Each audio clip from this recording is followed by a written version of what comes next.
আজ আপনাদের জন্য শ্রী বঙ্কিমচন্দ্র চট্টোপাধ্যায়ের লেখা যুগলাং গুড়িয় প্রথম পরিচ্ছেদ। দুইজনে উদ্যান মধ্যে লট্টা মণ্ডপতলে দাঁড়াইয়াছিলেন। তখন প্রাচীন নগর তাম্রলিপ্তের চরণ ধৌত করিয়া অনন্ত নীল সমুদ্র মৃদু মৃদু নিনাদ করিতেছিল। তাম্রলিপ্ত নগরের প্রান্তভাগে সমুদ্র তীরে এক বিচিত্র অট্টালিকা ছিল। তাহার নিকট একটি সুনির্মিত বৃক্ষবাটিকা। বৃক্ষবাটিকার অধিকারী ধনদাস নামক একজন শ্রেষ্ঠী। শ্রেষ্ঠীর কন্যা হিরণ্ময়ী লতামণ্ডপে দাঁড়াইয়া এক যুবা পুরুষের সঙ্গে কথা কহিতেছিলেন। হিরণ্ময়ী বিবাহের বয়স অতিক্রম করিয়াছিলেন।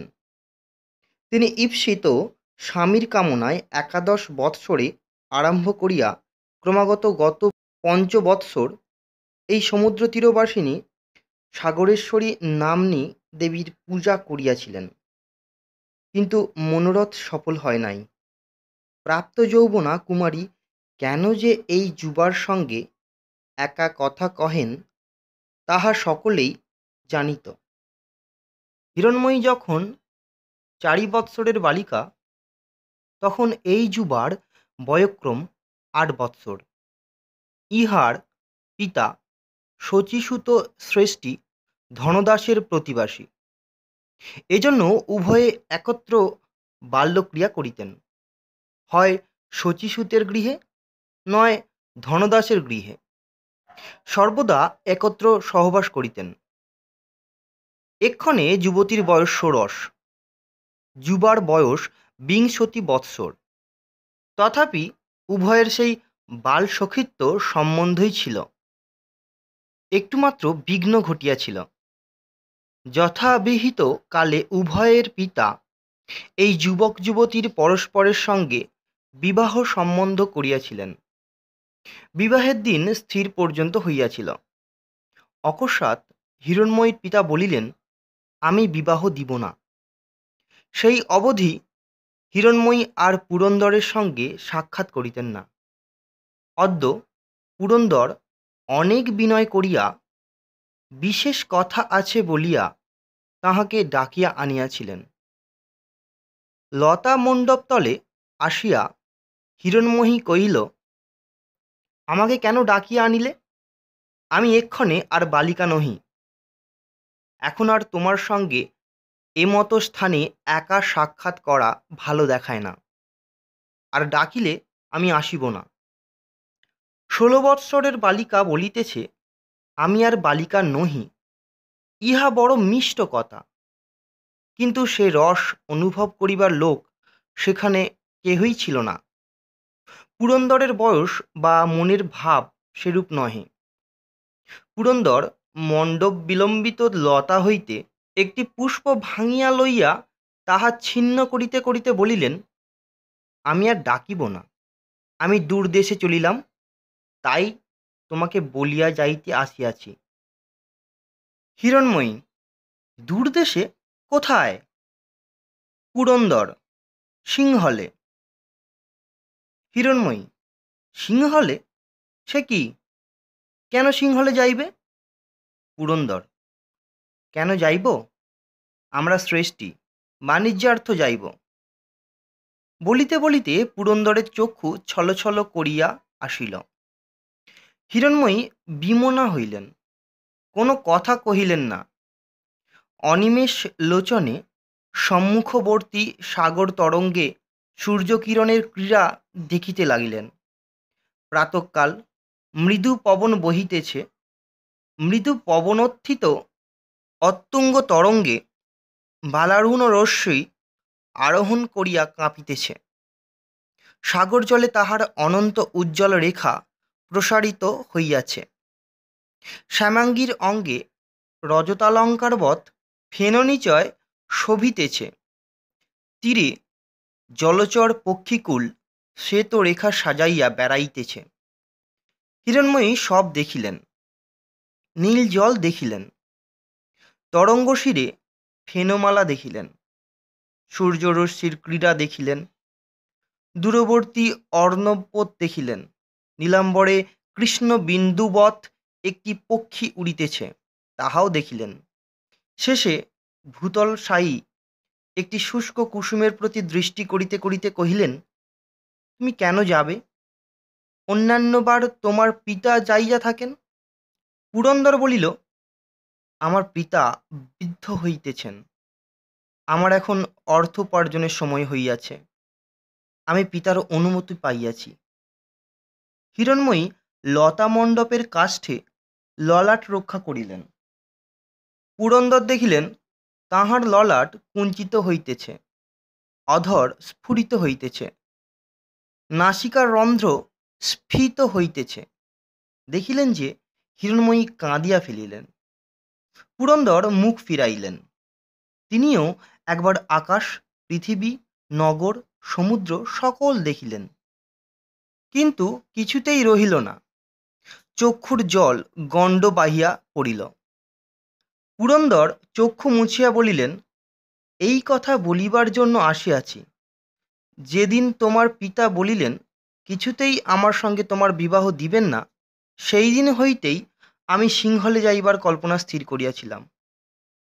ইচ্ছা আছে যে সিংহল হইতে ফিরিব না। যদি কখনো তোমায় ভুলিতে পারি তবেই ফিরিব। আমি অধিক কথা বলিতে জানি না, তুমিও অধিক কথা বুঝিতে পারিবে না। ইহা বুঝিতে পারিবে যে আমার পক্ষে জগৎ সংসার একদিকে, তুমি একদিকে হইলে, জগৎ তোমার তুল্য নহে। এই বলিয়া পুরন্দর হঠাৎ পশ্চাৎ ফিরিয়া পাদচরণ করিয়া অন্য একটি বৃক্ষের পাতা ছিঁড়িলেন। অশ্রুবেগ কিঞ্চিৎ শমিত হইলে ফিরিয়া আসিয়া আবার কহিলেন, তুমি আমায় ভালোবাসো তাহা জানি, কিন্তু যবে হোক অন্যের পত্নী হইবে, অতএব তুমি আর আমায় মনে রাখিও না। তোমার সঙ্গে যেন এ জন্মে আমার আর সাক্ষাৎ না হয়। এই বলিয়া পুরন্দর বেগে প্রস্থান করিলেন। হিরণময়ী বসিয়া কাঁদিতে লাগলেন। রোদন সংবরণ করিয়া একবার ভাবিলেন, আমি যদি আজই মরি তবে কি পুরন্দর সিংহলে যাইতে পারে? আমি কেন গলায় লতা বাঁধিয়া মরি না, কিংবা সমুদ্রে ঝাঁপ দিই না?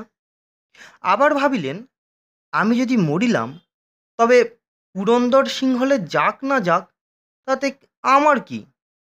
এই ভাবিয়া হিরণময়ী আবার কাঁদিতে বসিল।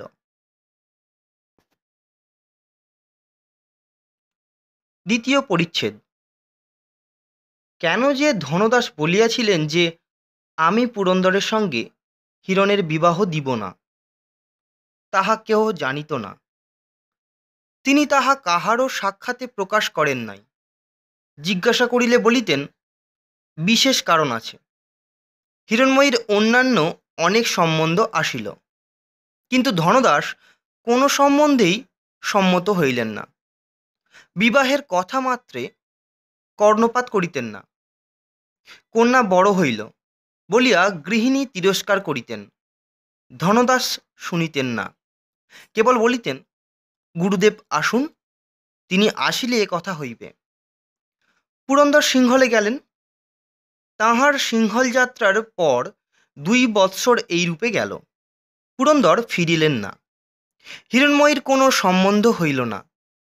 হিরণ 18 বৎসরের হইয়া উদ্যান মধ্যস্থ নবপল্লবিত চ্যুত বৃক্ষের ন্যায় ধনদাসের গৃহ শোভা করিতে লাগিল। হিরণময়ী ইহাতে দুঃখিত হয়েন নাই। বিয়ের কথা হইলে পুরন্দরকে মনে পড়িত। তাহার সেই ফুল্লকুসুম মালামণ্ডিত কুঞ্চিত কৃষ্ণ কুন্তলাবলী বেষ্টিত সহাস্য মুখমণ্ডল মনে পড়িত। তাহার সেই দৃঢ়শুভ্র স্কন্ধদেশে স্বর্ণপুষ্প শোভিত নীল উত্তরীয় মনে পড়িত।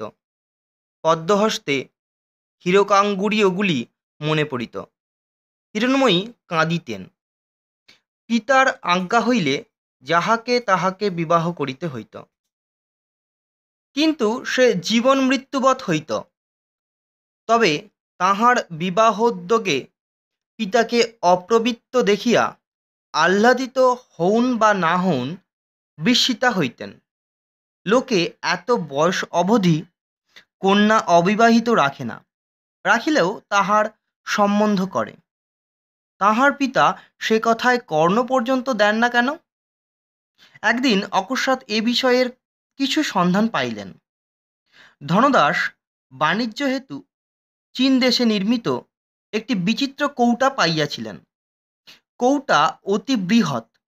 ধনদাসের পত্নী তাহাতে অলঙ্কার রাখিতেন। ধনদাস কতকগুলি নূতন অলঙ্কার প্রস্তুত করিয়া পত্নীকে উপহার দিলেন। শ্রেষ্ঠী পত্নী পুরাতন অলঙ্কারগুলিন কৌটা সমেত কন্যাকে দিলেন। অলঙ্কারগুলিন রাখা ঢাকা করিতে হিরণময়ী দেখিলেন যে তাহাতে একখানি ছিন্ন লিপির অর্ধাবশেষ রহিয়াছে। হিরণময়ী পড়িতে জানিতেন। তাহাতে প্রথমেই নিজের নাম দেখিতে পাইয়া কৌতূহলাবিষ্ট হইলেন।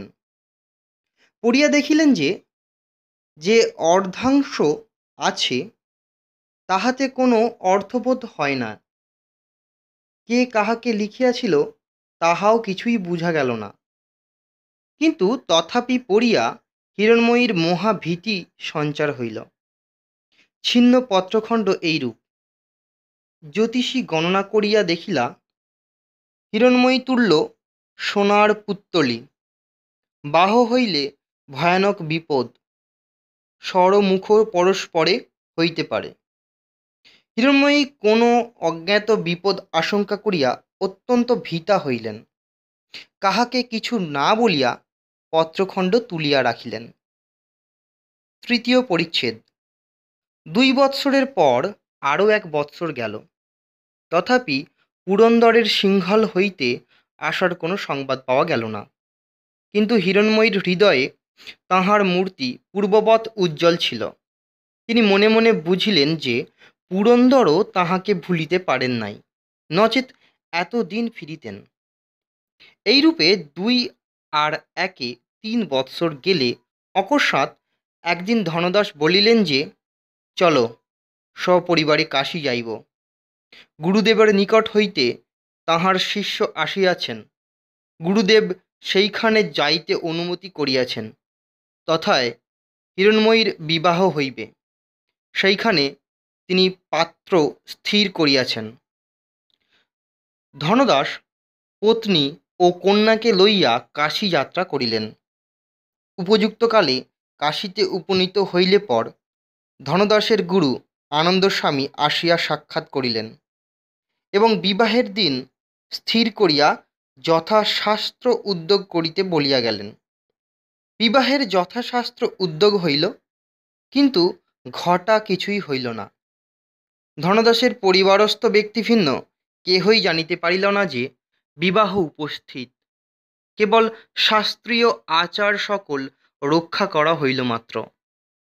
বিবাহের দিন সন্ধ্যা উত্তীর্ণ হইল। 1 প্রহর রাত্রে লগ্ন। তথাপি গৃহে যাহারা সচরাচর থাকে তাহারা ভিন্ন আর কেহ নাই। প্রতিবাসীরাও কেহ উপস্থিত নাই। এ পর্যন্ত ধনদাস ভিন্ন গৃহস্থ কেহ জানে না যে কে পাত্র, কোথাকার পাত্র। তবে সকলেই জানিত যে যেখান আনন্দস্বামী বিবাহের সম্বন্ধ করিয়াছেন সেখানে কখনো অপাত্র স্থির করেন নাই। তিনি যে কেন পাত্রের পরিচয় ব্যক্ত করিলেন না তাহা তিনিই জানেন। তাহার মনের কথা বুঝিবে কে? একটি গৃহে পুরোহিত সম্প্রদানের উদ্যোগাদি করিয়া একাকী বসিয়া আছেন। বাহিরে ধনদাস একাকী বরের প্রতীক্ষা করিতেছেন। অন্তঃপুরে কন্যাসজ্জা করিয়া হিরণময়ী বসিয়া আছেন। আর কোথাও কেহ নাই। হিরণময়ী মনে মনে ভাবিতেছেন, এ কি রহস্য! কিন্তু পুরন্দরের সঙ্গে যদি বিবাহ না হইল, তবে যে হয় তাহার সঙ্গে বিবাহ হউক, সে আমার স্বামী হইবে না। এমন সময়ে ধনদাস কন্যাকে ডাকিতে আসিলেন। কিন্তু তাহার সম্প্রদানের স্থানে লইয়া যাইবার পূর্বে বস্ত্রের দ্বারা তাহার 2 চক্ষু দৃঢ়তর বাঁধিলেন। হিরণময়ী কহিলেন, এ কি পিতা! ধনদাস কহিলেন, গুরুদেবের আজ্ঞা, তুমিও আমার আজ্ঞা মতো কার্য করো, মন্ত্রগুলি মনে মনে বলিও। শুনিয়া হিরণময়ী কোনো কথা কহিলেন না। ধনদাস দৃষ্টিহীনা কন্যার হস্ত ধরিয়া সম্প্রদানের স্থানে লইয়া গেলেন। হিরণময়ী তথায় উপনীত হইয়া যদি কিছু দেখিতে পাইতেন, তাহা হইলে দেখিতেন যে পাত্র তাহার ন্যায় আবৃত নয়ন। এইরূপে বিবাহ হইল। সেই স্থানে গুরু, পুরোহিত এবং কন্যাকর্তা ভিন্ন আর কেহ ছিল না। বর কন্যা কেহ কাহাকে দেখিলেন না। শুভ দৃষ্টি হইল। সম্প্রদানান্তে আনন্দস্বামী বরকন্যাকে কহিলেন যে, তোমাদিগের বিবাহ হইল, কিন্তু তোমরা পরস্পরকে দেখিলে না। কন্যার কুমারী নাম ঘুচানোই এই বিবাহের উদ্দেশ্য। ইহজন্মে কখনো তোমাদের পরস্পরের সাক্ষাৎ হইবে কি না বলিতে পারি না। যদি হয়, তবে কেহ কাহাকে চিনিতে পারিবে না। চিনিবার আমি একটি উপায় করিয়া দিতেছি। আমার হাতে 2টি অঙ্গুরীয় আছে, 2টি ঠিক এক প্রকার।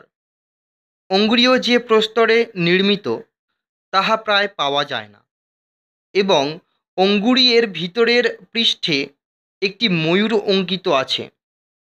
ইহার একটি বরকে, একটি কন্যাকে দিলাম। এরূপ অঙ্গুরীয় অন্য কেহ পাইবে না।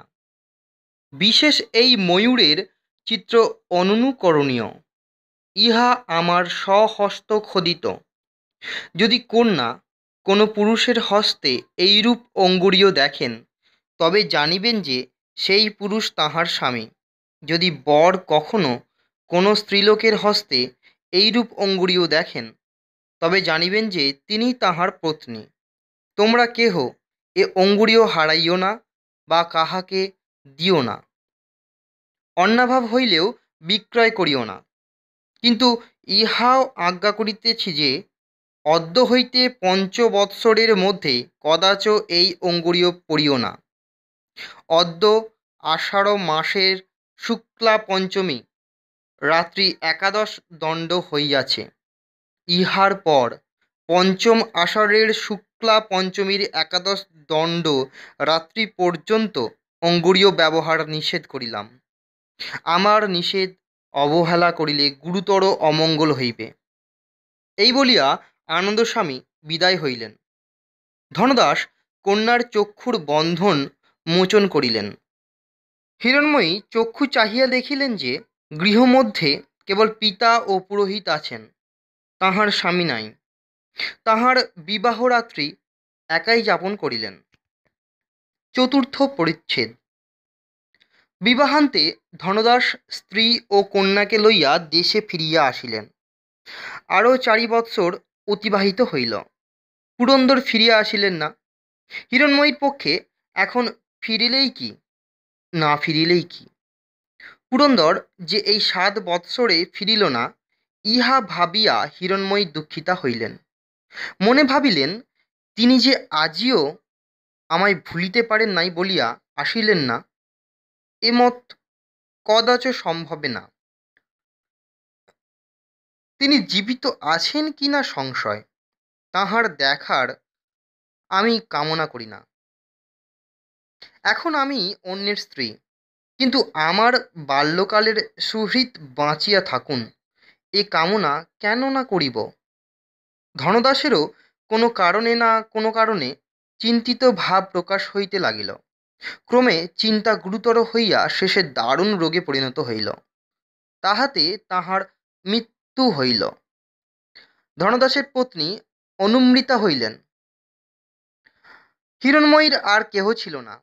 এজন্য হিরণময়ী মাতার চরণ ধারণ করিয়া অনেক রোদন করিয়া কহিলেন যে, তুমি মরিও না। কিন্তু শ্রেষ্ঠী পত্নী শুনিলেন না। তখন হিরণময়ী পৃথিবীতে একাকিনী হইলেন। মৃত্যুকালে হিরণময়ীর মাতা তাহাকে বুঝাইয়াছিলেন যে, বাছা, তোমার কিসের ভাবনা? তোমার একজন স্বামী অবশ্য আছেন। নিয়মিত কাল অতীত হইলে তাঁহার সহিত সাক্ষাৎ হইলেও হইতে পারে। না হয় তুমিও নিতান্ত বালিকা নহ।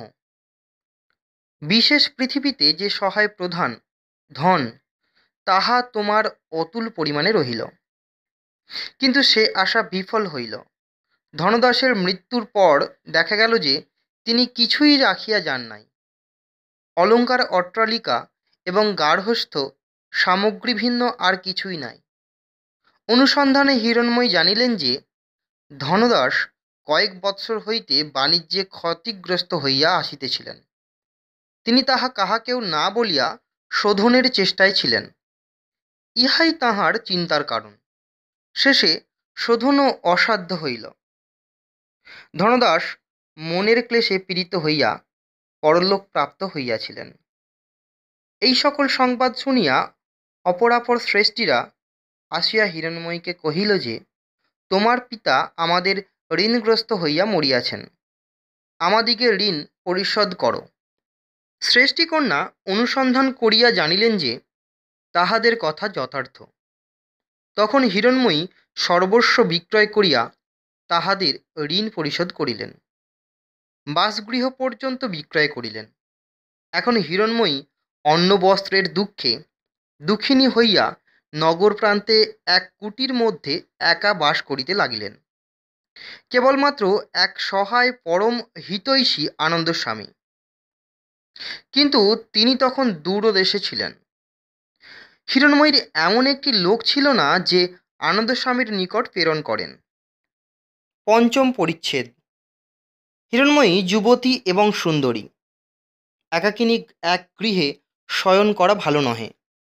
আপদও আছে, কলঙ্কও আছে।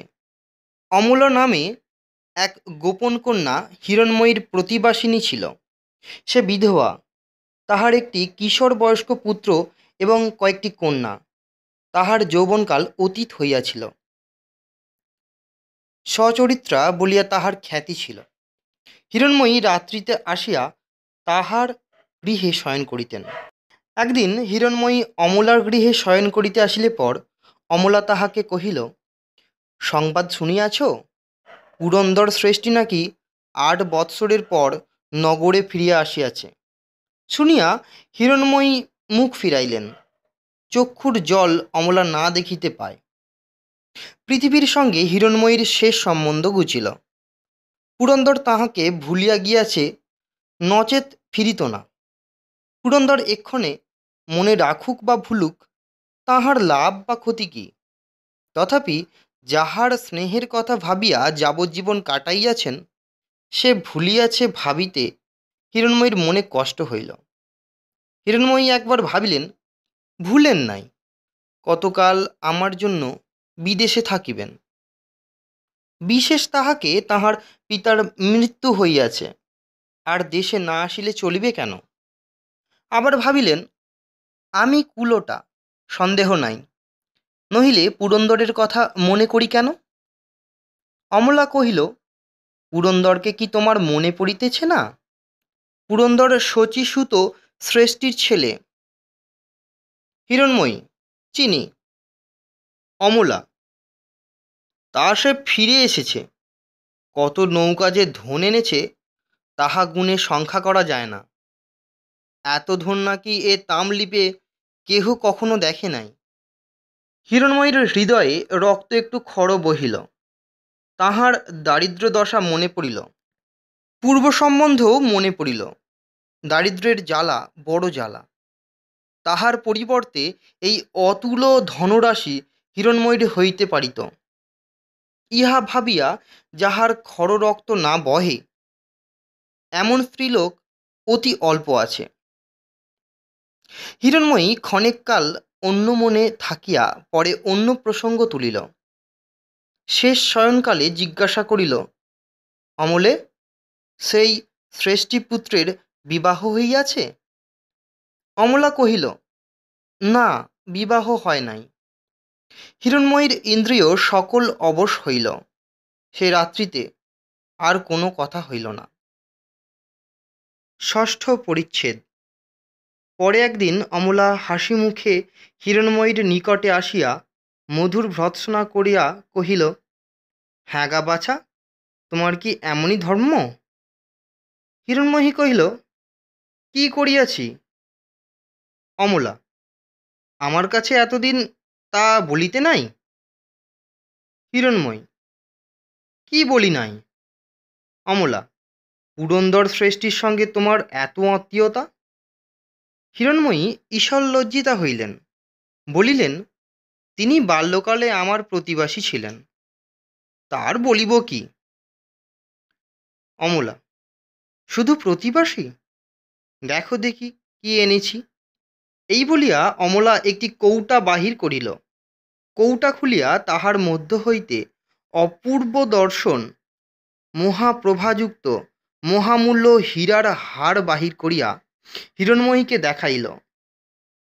শ্রেষ্ঠীকন্যা হীরা চিনিত, বিস্মিতা হইয়া কহিল, এ যে মহামূল্য, এ কোথায় পাইলে? অমলা, ইহা তোমাকে পুরন্দর পাঠাইয়া দিয়াছে। তুমি আমার গৃহে থাকো শুনিয়া আমাকে ডাকিয়া পাঠাইয়া ইহা তোমাকে দিতে বলিয়াছে। হিরণময়ী ভাবিয়া দেখিল, এই হার গ্রহণ করিলে চিরকালের জন্য দারিদ্র্যমোচন হয়। ধনদাসের আদরের কন্যা আর অন্ন বস্ত্রের কষ্ট সইতে পারিতেছিল না। অতএব হিরণময়ী ক্ষণেক বিমনা হইল। পরে দীর্ঘ নিঃশ্বাস ত্যাগ করিয়া কহিল, অমলা, তুমি বণিককে কহিও যে আমি ইহা গ্রহণ করিব না। অমলা বিস্মিতা হইল, বলিল, সে কি, তুমি কি পাগল, না আমার কথায় বিশ্বাস করিতেছ না? হিরণময়ী, আমি তোমার কথায় বিশ্বাস করিতেছি, আর পাগলও নই। আমি উহা গ্রহণ করিব না। অমলা অনেক তিরস্কার করিতে লাগিল। হিরণময়ী কিছুতেই গ্রহণ করিলেন না। তখন অমলা হার লইয়া রাজা মদনদেবের নিকট গেল। রাজাকে প্রণাম করিয়া হার দিল, বলিল, এ হার আপনাকে গ্রহণ করিতে হইবে, এ হার আপনারই যোগ্য। রাজা হার লইয়া অমলাকে যথেষ্ট অর্থ দিলেন। হিরণময়ী ইহার কিছুই জানিল না। ইহার কিছুদিন পরে পুরন্দরের একজন পরিচারিকা হিরণময়ীর নিকটে আসিল। সে কহিল, আমার প্রভু বলিয়া পাঠাইলেন যে আপনি যে পর্ণকুটিরে বাস করেন ইহা তাঁহার সহ্য হয় না। আপনি তাঁহার বাল্যকালের সখী, আপনার গৃহ তাঁহার গৃহ একই। তিনি এমন বলেন না যে আপনি তাঁহার গৃহে গিয়া বাস করুন। আপনার পিতৃগৃহ তিনি ধনদাসের মহাজনের নিকট ক্রয় করিয়াছেন, তাহা আপনাকে দান করিতেছেন। আপনি গিয়া সেইখানে বাস করুন, ইহাই তাঁহার ভিক্ষা। হিরণময়ী দারিদ্র্যের জন্য যত দুঃখ ভোগ করিতেছিলেন, তন্মধ্যে পিতৃভবন হইতে নির্বাসনই তাঁহার সর্বাপেক্ষা গুরুতর বোধ হইত। যেখানে বাল্যক্রীড়া করিয়াছিলেন, যেখানে পিতা মাতার সহবাস করিতেন, যেখানে তাহাদিগের মৃত্যু দেখিয়াছেন, সেখানে যে আর বাস করিতে পান না, এ কষ্ট গুরুতর বোধ হইত। সেই ভবনের কথায় তাঁহার চক্ষে জল আসিল। তিনি পরিচারিকাকে আশীর্বাদ করিয়া কহিলেন, এ দান আমার গ্রহণ করা উচিত নহে, কিন্তু আমি এ লোভ সংবরণ করিতে পারিলাম না। তোমার প্রভুর সর্বপ্রকার মঙ্গল হউক। পরিচারিকা প্রণাম করিয়া বিদায় হইল। অমলা উপস্থিতা ছিল। হিরণময়ী তাহাকে বলিলেন, অমলা, তথায় আমার একা বাস করা যাইতে পারে না, তুমিও তথায় বাস করিবে, চলো। অমলা স্বীকৃতা হইল। উভয়ে গিয়া ধনদাসের গৃহে বাস করিতে লাগিলেন। তথাপি অমলাকে সর্বদা পুরন্দরের গৃহে যাইতে হিরণময়ী একদিন নিষেধ করিলেন। অমলা আর যাইত না। পিতৃগৃহে গমনাবিধি হিরণময়ী একটা বিষয়ে বড় বিস্মিতা হইলেন।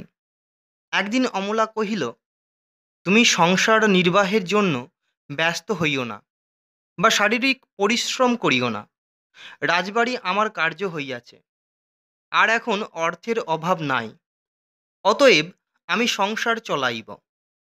তুমি সংসারে কর্ত্রী হইয়া থাকো। হিরণময়ী দেখিলেন অমলার অর্থের বিলক্ষণ প্রাচুর্য। মনে মনে নানা প্রকার সন্দিহান হইলেন। সপ্তম পরিচ্ছেদ। বিবাহের পর পঞ্চমাষাঢ়ের শুক্লা পঞ্চমী আসিয়া উপস্থিত হইল। হিরণময়ী এ কথা স্মরণ করিয়া সন্ধ্যাকালে বিমনা হইয়া বসিয়াছিলেন। ভাবিতেছিলেন, গুরুদেবের আজ্ঞানুসারে আমি কালি হইতে অঙ্গুরীয়টি পড়িতে পারি, কিন্তু পড়িব কি? পড়িয়া আমার কি লাভ? হয়তো স্বামী পাইব, কিন্তু স্বামী পাইবার আমার বাসনা নাই। অথবা চিরকালের জন্য কেনই বা পরের মূর্তি আঁকিয়া রাখি? এ দুরন্ত হৃদয়কে শাসিত করাই উচিত, নহিলে ধর্মে পতিত হইতেছি। এমন সময় অমলা বিষয়ে বিহ্বলা হইয়া আসিয়া কহিল, কি সর্বনাশ! আমি কিছুই বুঝিতে পারিতেছি না, না জানি কি হইবে। হিরণময়ী, কি হইয়াছে? অমলা, রাজপুরী হইতে তোমার জন্য শিবিকা লইয়া দাসদাসী আসিয়াছে, তোমাকে লইয়া যাইবে। হিরণময়ী, তুমি কি পাগল হইয়াছ? আমাকে রাজবাড়ি হইতে লইতে আসবে কেন? এমন সময়ে রাজদূতি আসিয়া প্রণাম করিল এবং কহিল যে, রাজাধিরাজ পরম ভট্টারক শ্রী মদনদেবের আজ্ঞা যে হিরণময়ী এই মুহূর্তেই শিবিকারোহণে রাজাবরোধে যাইবেন। হিরণময়ী বিস্মিতা হইলেন, কিন্তু অস্বীকার করিতে পারিলেন না। রাজাজ্ঞা অলঙ্ঘ। বিশেষ রাজা মদনদেবের অবরোধে যাইতে কোনো শঙ্কা নাই। রাজা পরম ধার্মিক এবং জিতেন্দ্রিয় বলিয়া খ্যাত। তাহার প্রতাপে কোনো রাজপুরুষও কোনো স্ত্রীলোকের উপর কোনো অত্যাচার করিতে পারে না। হিরণময়ী অমলাকে বলিলেন, অমলে, আমি রাজদর্শনে যাইতে সম্মতা, তুমি সঙ্গে চলো।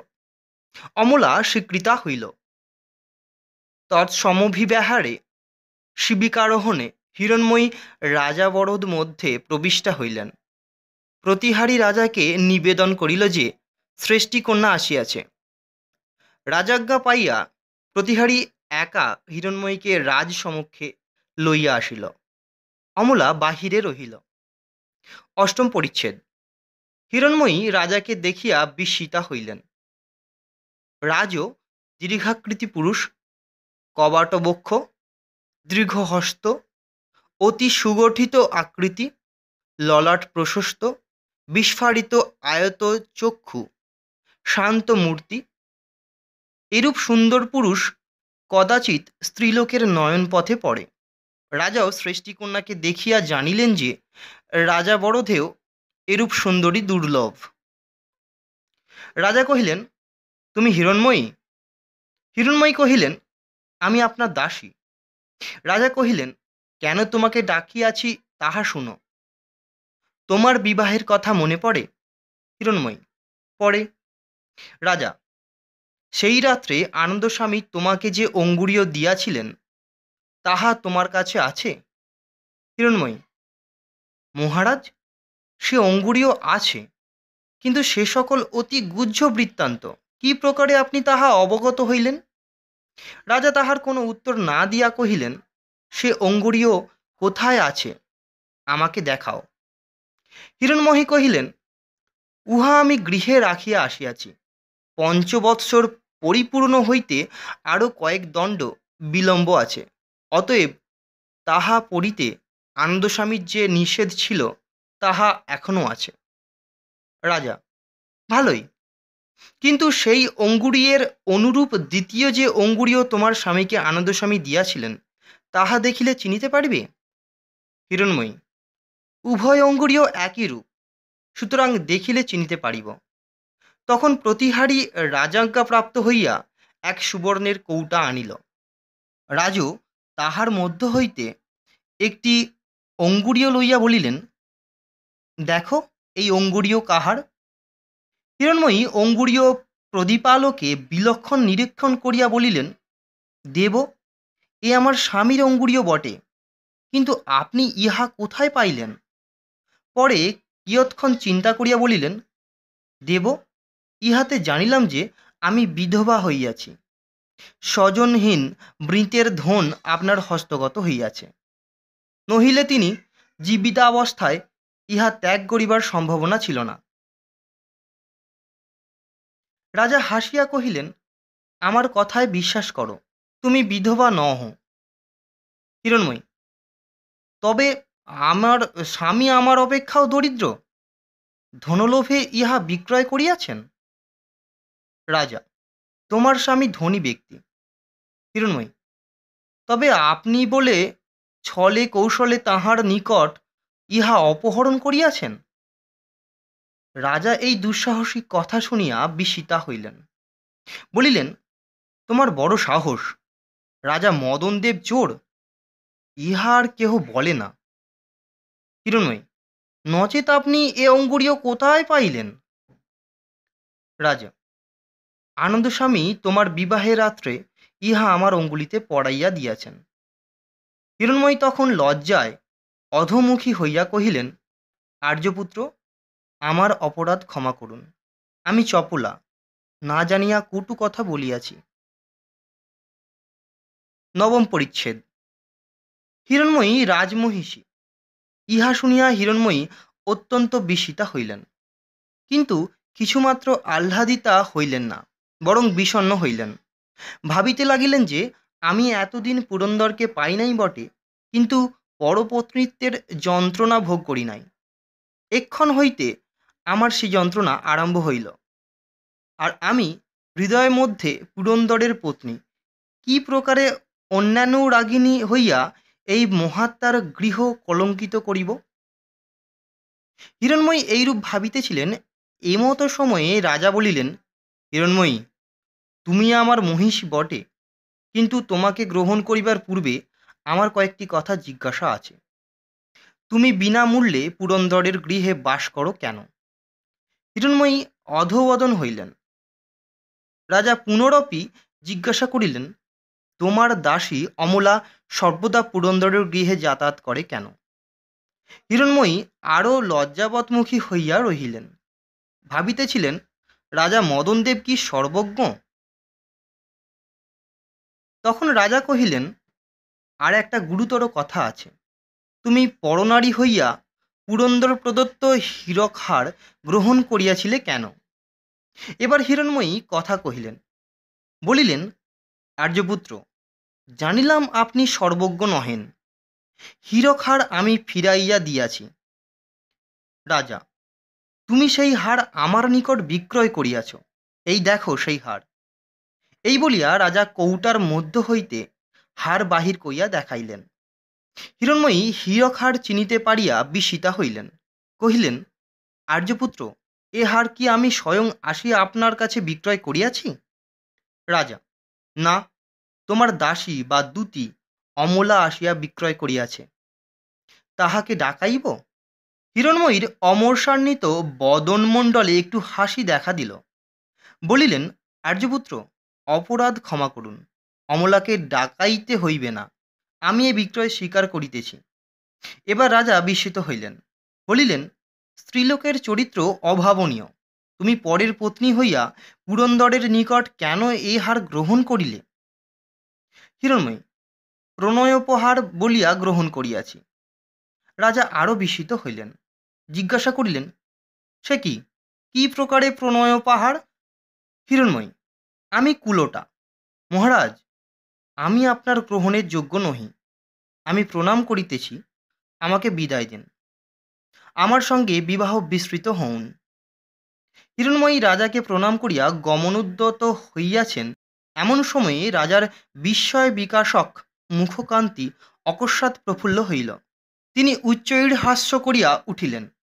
হিরণময়ী ফিরিল। রাজা কহিলেন, হিরণময়ী, তুমিই জিতিলে, আমি হারিলাম। তুমি কুলোটা নও, আমিও তোমার স্বামী নহি, যাইও না। হিরণময়ী, মহারাজ, তবে এ কাণ্ডটা কি, আমাকে বুঝাইয়া বলুন। আমি অতি সামান্য স্ত্রী, আমার সঙ্গে আপনার তুল্য গম্ভীর প্রকৃতি রাজাধিরাজের রহস্য সম্ভবে না। রাজা হাস্যত্যাগ না করিয়া বলিলেন, আমার ন্যায় রাজারই এরূপ রহস্য সম্ভবে। 6 বৎসর হইল তুমি একখানি পত্রার্ঘ অলঙ্কার মধ্যে পাইয়াছিলে, তাহা কি আছে? হিরণময়ী, মহারাজ, আপনি সর্বজ্ঞই বটে, পত্রার্ঘ আমার গৃহে আছে। রাজা, তুমি শিবিকারোহণে পুনশ্চ গৃহে গিয়া সেই পত্রার্ঘ লইয়া আইস। তুমি আসিলে আমি সকল কথা বলিব। দশম পরিচ্ছেদ। হিরণ্ময়ী রাজার আজ্ঞায় শিবিকারোহণে স্বগৃহে প্রত্যাজ্ঞাপন করিলেন এবং তথা হইতে সেই পূর্ববর্ণিত পত্রার্ঘ্য লইয়া পুনশ্চ রাজ সন্নিধানে আসিলেন। রাজা সেই পত্রার্ঘ্য দেখিয়া আর একখানি পত্রার্ঘ্য কৌটা হইতে বাহির করিয়া হিরণ্ময়ীকে দিলেন, বলিলেন, উভয় অর্ধকে মিলিত করো। হিরণ্ময়ী উভয় অর্ধ মিলিত করিয়া দেখিলেন মিলিল। রাজা কহিলেন, উভয়ার্ধ একত্রিত করিয়া পাঠ করো। তখন হিরণ্ময়ী নিম্নলিখিত মত পাঠ করিলেন। জ্যোতিষী গণনা করিয়া দেখিলাম যে তুমি যে কল্পনা করিয়াছ তাহা কর্তব্য নহে।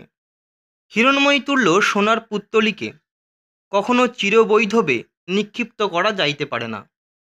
বিবাহ হইলে ভয়ানক বিপদ, তাহার চিরবৈধব্য ঘটিবে গণনা দ্বারা জানিয়াছি।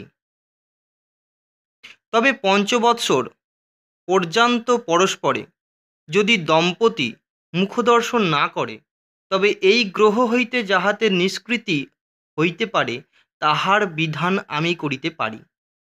পাঠ সমাপন হইলে রাজা কহিলেন, এই লিপি আনন্দস্বামী তোমার পিতাকে লিখিয়াছিলেন। হিরণ্ময়ী, তাহা এখন বুঝিতে পারিতেছি, কেন বা আমাদিগের বিবাহকালে নয়নাবৃত হইয়াছিল, কেনই বা গোপনে সেই অদ্ভুত বিবাহ হইয়াছিল, কেনই বা পঞ্চবৎসর অঙ্গুরীয় ব্যবহার নিষিদ্ধ হইয়াছে, তাহা বুঝিতে পারিতেছি, কিন্তু আর তো কিছুই বুঝিতে পারিতেছি না। রাজা, আর তো অবশ্য বুঝিয়াছ যে এই পত্র পাইয়াই তোমার পিতা পুরন্দরের সহিত সম্বন্ধ রহিত করিলেন। পুরন্দর সেই দুঃখে সিংহলে গেল। এদিকে আনন্দস্বামী পত্রানুসন্ধান করিয়া একটি পাত্র স্থির করিলেন। পাত্রের কোষ্ঠী গণনা করিয়া জানিলেন যে পাত্রটির 80 বৎসর পরমায়, তবে অষ্টাবিংশতি বৎসর বয়স অতীত হইবার পূর্বে মৃত্যুর এক সম্ভাবনা ছিল। গণিয়া দেখিলেন যে ওই বয়স অতীত হইবার পূর্বে এবং বিবাহের 5 বৎসর মধ্যে পত্নী শয্যায় শয়ন করিয়া তাঁহার প্রাণত্যাগ করিবার সম্ভাবনা। কিন্তু যদি কোনরূপে 5 বৎসর জীবিত থাকেন, তবে দীর্ঘজীবী হইবেন। অতএব পাত্রের 23 বৎসর অতীত হইবার সময়ে বিবাহ দেওয়া স্থির করিলেন। কিন্তু এতদিন অতিবাহিত থাকিলে পাছে তুমি কোনো প্রকার চঞ্চলা হও বা গোপনে কাহাকে বিবাহ করো, এই জন্য তোমাকে ভয় দেখাইবার কারণে এই পত্রার্ধ তোমার অলঙ্কার মধ্যে রাখিয়াছিলেন। তৎপরে বিবাহ দিয়া 5 বৎসর সাক্ষাৎ না হয়, তাহার জন্য যে যে কৌশল করিয়াছিলেন তাহা জ্ঞাত আছে। সেই জন্যই পরস্পরের পরিচয় মাত্র পাও নাই। কিন্তু সম্প্রতি কয়েক মাস হইল বড় গোলযোগ হইয়া উঠিয়াছিল। কয়েক মাস হইল আনন্দস্বামী এই নগরে আসিয়া তোমার দারিদ্র্য শুনিয়া নিতান্ত দুঃখিত হইলেন। তিনি তোমাকে দেখিয়া আসিয়াছিলেন, কিন্তু সাক্ষাৎ করেন নাই। তিনি আসিয়া আমার সহিত সাক্ষাৎ করিয়া তোমার বিবাহ বৃত্তান্ত আনুপূর্বিক কহিলেন। পরে কহিলেন, আমি যদি জানিতে পারিতাম যে হিরণ্ময়ী এরূপ দারিদ্র্যাবস্থায় আছে, তাহা হইলে আমি উহা মোচন করিতাম। এক্ষণে আপনি উহার প্রতিকার করিবেন। এ বিষয়ে আমাকেই আপনার ঋণী জানিবেন। আপনার ঋণ আমি পরিশোধ করিব। সম্প্রতি আমার আর একটি অনুরোধ রক্ষা করিতে হইবে। হিরণ্ময়ী স্বামী এই নগরে বাস করিতেছেন, উহাদের পরস্পর সাক্ষাৎ না হয়, ইহা আপনি দেখিবেন। এই বলিয়া তোমার স্বামীর পরিচয়ও আমার নিকট দিলেন। সেই অবধি অমলা যে অর্থব্যয়ের দ্বারা তোমার দারিদ্র্য দুঃখ মোচন করিয়া আসিতেছে, তাহা আমা হইতে প্রাপ্ত। আমি তোমার পিতৃগৃহ ক্রয় করিয়া তোমাকে বাস করিতে দিয়াছিলাম। হার আমিই পাঠাইয়াছিলাম, সেও তোমার পরীক্ষার্থ। হিরণ্ময়ী, তবে আপনি এ অঙ্গুরীয় কোথায় পাইলেন? কেনই বা আমার নিকট স্বামীরূপে পরিচয় দিয়া আমাকে প্রতারিত করিয়াছিলেন? পুরন্দরের গৃহে বাস করিতেছি বলিয়া কেনই বা অনুযোগ করিতেছিলেন? রাজা, যে দণ্ডে আমি আনন্দস্বামীর অনুজ্ঞা পাইলাম, সেই দণ্ডেই আমি তোমার প্রহরায় লোক নিযুক্ত করিলাম। সেই দিনই অমলা দ্বারা তোমার নিকট হার পাঠাই। তারপর অদ্য 5ম বৎসর পূর্ণ হইবে জানিয়া তোমার স্বামীকে ডাকাইয়া কহিলাম, তোমার বিবাহ বৃত্তান্ত আমি সমুদায় জানি। তোমার সেই অঙ্গুরীয়টি লইয়া একাদশ দণ্ড রাত্রির সময়ে আসিও, তোমার স্ত্রীর সহিত মিলন হইবে। তিনি কহিলেন যে, মহারাজের আজ্ঞা শিরোধার্য, কিন্তু বনিতার সহিত মিলনের আমার স্পৃহা নাহি, না হইলেই ভালো হয়। আমি কহিলাম, আমার আজ্ঞা। তাহাতে তোমার স্বামীও স্বীকৃত হইলেন, কিন্তু কহিলেন যে, আমার সেই বনিতা সচ্চরিত্রা কি দুশ্চরিত্রা তাহা আপনি জানেন? যদি দুশ্চরিত্রা স্ত্রী গ্রহণ করিতে আজ্ঞা করেন, তবে আপনাকে অধর্ম স্পর্শিবে। আমি উত্তর করিলাম, অঙ্গুরীয়টি দিয়া যাও, আমি তোমার স্ত্রীর চরিত্র পরীক্ষা করিয়া গ্রহণ করিতে বলিব। তিনি কহিলেন, এ অঙ্গুরীয় অন্যকে বিশ্বাস করিয়া দিতাম না, কিন্তু আপনাকে অবিশ্বাস নাই।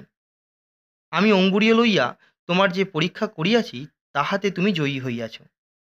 হিরণময়ী, পরীক্ষা তো কিছুই বুঝিতে পারিলাম না। এমন সময়ে রাজপুরে মঙ্গলসূচক ঘোরতর বাদ্যোদ্দাম হইয়া উঠিল। রাজা কহিলেন, রাত্রি একাদশ দণ্ড অতীত হইল, পরীক্ষার কথা পশ্চাৎ বলিব। এক্ষণে তোমার স্বামী আসিয়াছেন, শুভ লগ্নে তাঁহার সহিত শুভ দৃষ্টি করো। তখন পশ্চাৎ হইতে সেই কক্ষের দ্বার উদ্ঘাটিত হইল। একজন মহাকায় পুরুষ সেই দ্বার পথে কক্ষ মধ্যে প্রবেশ করিল। রাজা কহিলেন, হিরণময়ী, ইনিই তোমার স্বামী। হিরণময়ী চাহিয়া দেখিলেন, তাঁহার মাথা ঘুচিয়া গেল। জাগ্রত স্বপ্নের ভেদ জ্ঞান শূন্য হইলেন। দেখিলেন পুরন্দর। উভয়ে উভয়কে নিরীক্ষণ করিয়া স্তম্ভিত, উন্মত্ত প্রায় হইলেন। কেহই যেন কথা বিশ্বাস করিলেন না।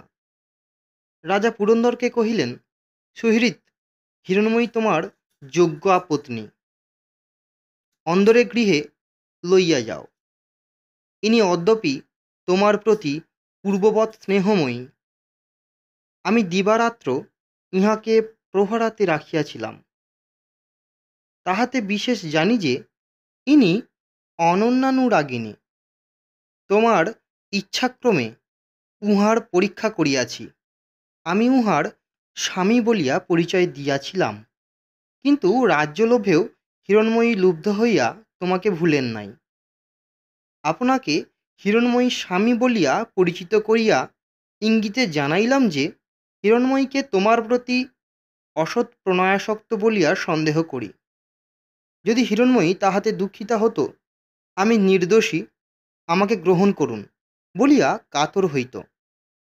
তাহা হইলে বুঝিতাম যে হিরণময়ী তোমাকে ভুলিয়াছে। কিন্তু হিরণময়ী তাহা না করিয়া বলিল, মহারাজ, আমি কুলোটা, আমাকে ত্যাগ করুন।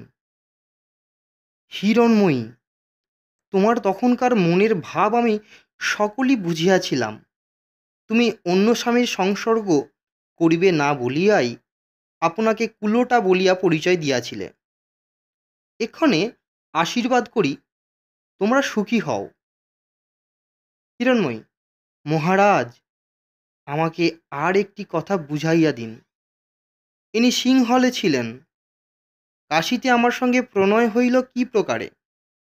যদি ইনি সিংহল হইতে সে সময় আসিয়াছিলেন, তবে আমরা কেহ জানিলাম না কেন? রাজ, আনন্দস্বামী এবং পুরন্দরের পিতায় পরামর্শ করিয়া সিংহলে লোক পাঠাইয়া ইহাকে সিংহল হইতে একেবারে কাশী লইয়া গিয়াছিলেন। পরে সেইখান হইতে ইনি পুনশ্চ সিংহল গিয়াছিলেন, তাম্রলিপ্তে আসেন নাই। এই জন্য তোমরা কেহ জানিতে পারো নাই। পুরন্দর কহিলেন, মহারাজ, আপনি যেমন আমার চিরকালের মনোরথ পূরণ করিলেন, জগদীশ্বর এমনই আপনার সকল মনোরথ পূর্ণ করুন। অদ্য আমি যেমন সুখী হইলাম, এমন সুখী কেহ আপনার রাজ্যে কখনো বাস করে নাই। এতক্ষণ শুনছিলেন যুগলাঙ্গুড়ীয়। রচনাটি বঙ্কিমচন্দ্র চট্টোপাধ্যায়ের লেখা। এটি আমাকে একজন মেসেজ করেছিলেন পড়বার উদ্দেশ্যে। অর্থাৎ তিনি উল্লেখ করেন নাই যে এটিই পড়তে হবে, কিন্তু বহুদিন আগে উনি আমাকে বলেছিলেন যে কোনো একটি গল্প বা উপন্যাস বঙ্কিমচন্দ্র চট্টোপাধ্যায়ের লেখা পড়তে। ওনার উদ্দেশ্যেই এটা আমি সমর্পণ করলাম। ধন্যবাদ সকলকে। ভালো থাকবেন, সুস্থ থাকবেন। নমস্কার।